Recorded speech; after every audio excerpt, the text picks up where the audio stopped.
Hello friends, welcome back to the channel. बयखौबो गिबियावनो टेक्न' बर' चेनेलाव बरायनाय जाबाय आरो नोंथांमोनखौ दिनै बे मोनसे गोदान भिडिअ बयखौबो बरायफिननाय जाबाय। जोंहा गभर्नमेंट अफ मडेल कलेज बेनिफ्राय रिक्रुटमेन्ट फैदों, काजिरङा बेनिफ्राय रिक्रुटमेन्टआ फैदों। जायफोर बिथांमोना डिग्री पास जानाय एबा ग्रेजुवेट जानाय आरो जायफोर बिथांमोना मेट्रिक पास जानाय एबा हायार सेकेन्डारि फरायगासिनो बिथांमोनानो एप्लाइ खालामनो हागोन। 11 लाइब्रेरियान एसिस्टेन्ट दं, ओमफ्राय जुनियर एसिस्टेन्ट ग्रेड 4 बिनि माखासे पस्ट होनाय दं। आं नोंथांमोननो माने बे बिदिंगिजों पुराय खोन्थानो नागिरदों, बेनिखायनो नोंथांमोनहा भिडिअखौ जोबजासिम नायबानो जाबाय, अब्लासो नोंथांमोना हमनो हागोन माबोरै एप्लाइ खालामनांगौ। जोंहा फार्स्ट पस्टनि नामानो होनाय दं बेहाय लाइब्रेरि एसिस्टेन्ट। बे लाइब्रेरि एसिस्टेन्टनि गासै टटेल पस्ट होनाय दं जोंहा सासेल', मात्र बेहाय सासेल'नि पस्ट दङ लाइब्रेरि एसिस्टेन्टनि थाखाय। नोंथांमोना सेलारि हिसाबै बेनि थाखाय मोननो हागोन 14,000निफ्राय 49,000सिम। जायनि थाखाय क्वालिफिकेसना नांगोन जोंहा लाइब्रेरि एसिस्टेन्टखौ एप्लाइ खालामनो थाखाय डिग्री पास जानाय जानांगोन। जायफोर बिथांमोना ग्रेजुवेट जाबाय बिथांमोनासो बेखौ बे जबनि थाखाय एप्लाइ खालामनो हागोन। सेकेन्ड नाम्बार पस्टआ जोंहा जुनियर एसिस्टेन्ट। जुनियर एसिस्टेन्टनि थाखाय टटेल पस्टआ दं जोंहा 3, जायनि सेलारिया 14,000निफ्राय 49,000सिम मोननो हागोन नोंथांमोना मान्थलि सेलारि हिसाबै।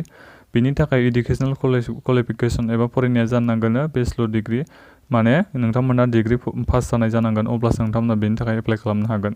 थार्ड नाम्बारा जोंहा लाइब्रेरि बेरियार।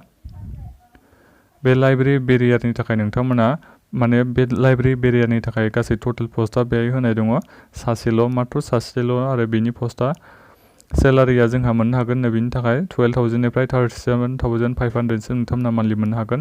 जायनि थाखाय क्वालिफिकेसना नोंथांमोना जानांगोन माने मेट्रिक पास जानायानो नोंथांमोना बेखौ एप्लाइ खालामनो हागोन। मेट्रिक पास जानायनिफ्राय डिग्रीसिम नोंथांमोना बेखौ एप्लाइ खालामनो हागोन बे जबनि थाखाय। फोर्थ नाम्बार पस्टआ जोंहा ग्रेड 4, जायनि टटेल पस्टआ 7 दं। बे गासै टटेल पस्टआ सेलारि हिसाबै नोंथांमोना 12,000निफ्राय 37,000सिम नोंथांमोना मान्थलि मोननो हागोन।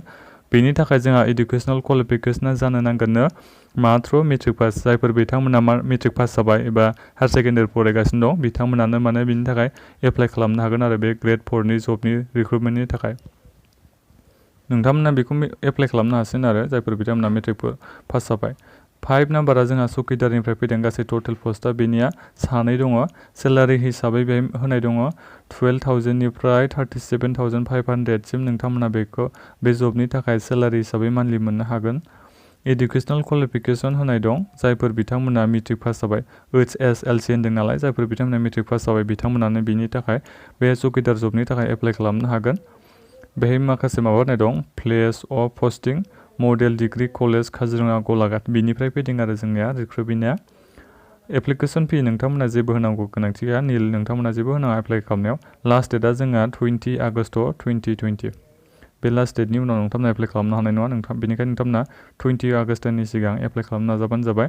बे होनदों how to apply for Gov model college Kaziranga recruitment. नोंथांमोना बेखौ माबोरै एप्लाइ खालामनो हागोन होनदों, बे होननाय दङ apply in format of part 9 standard form with complete biodata थानांगोन। बेजों लोगोसे नोंथांमोना गावनि कन्टेक्ट इमेल आइडि, बे सेल्फ एटेस्टेड कपि मोनसे नोंथांमोना गावनि बाय'डाटा खालामनो नांगोन आरो ओमफ्राय PDF फाइल खालामनानै नोंथांमोना हरनो नांगोन।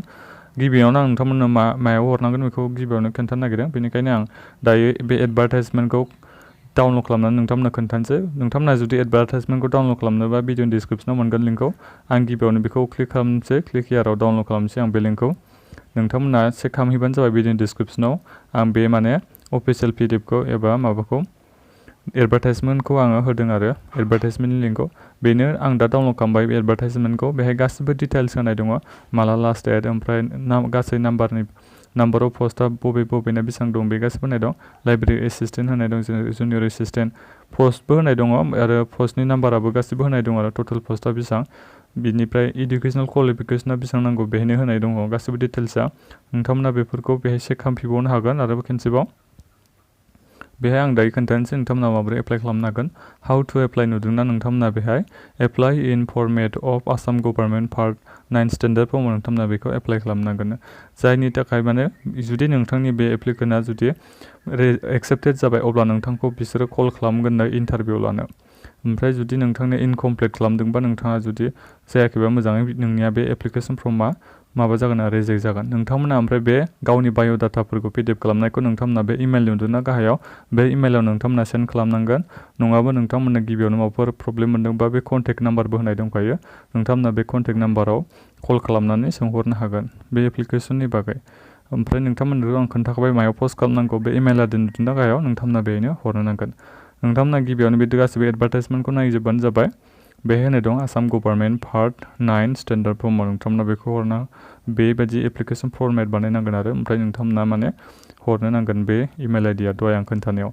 बेनोमोन लोगोफोर, नोंथांमोना माबाफोर प्रब्लेम मोनदोंबा कमेन्ट बक्सआव कमेन्ट खालामबानो जाबाय आरो भिडिअखौ शेयार खालामना होबानो जाबाय जाहाथे गुबुन एप्लिकेन्टफ्राबो एप्लाइ खालामनो हायो। गोजोन्थों लोगोफोर।